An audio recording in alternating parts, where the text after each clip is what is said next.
ته اواز نه راځي.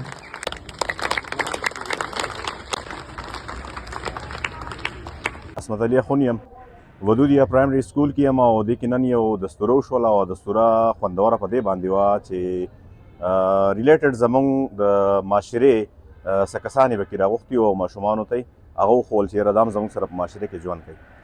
شاعر ملګری پکې و، زه صحافي پکې وم، یو صحافي ملګری جنید ابراهیم راسره هم و.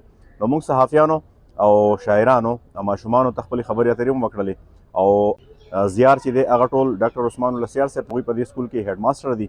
نو د هغوی کوشش دی او هڅې دي او د پروګرامونه چې دي دا به داسې رواني د هنرمندانو زموږ د پښتنو د کسبګرو زموږ د پښتنو او د هرې شعبې سره تعلق لرونکي خلک چې دي هغه به سټیپ وایز یعنې وار په وار باندې به راغواړي دې ماشومانو سره به ملاقاتونه کوي او د هغوی هغه هنر د هغوی هغه کسب هغه به ورته ښایي. لکه څنګه چې زه صحافي یم، زما کار د صحافت دی، د دې ما زده کړې کړي دي، زه خلکو ته نوي معلومات ورکوم.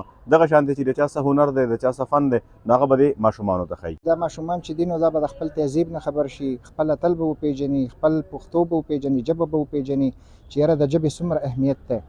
نو نن سبا خو د سکولونو نه تقریبا دا خبرې ختمې شوي دي، خو دا خو د عثمان الله سیار صاحب زیار او کوشش دی چې په ماشومانو کې دا خبرې بیا ژوندۍ شي او راشي پکې چې کم قوم خپله ژبه هېره کړي هغه قوم ورکېږي او سپکېږي.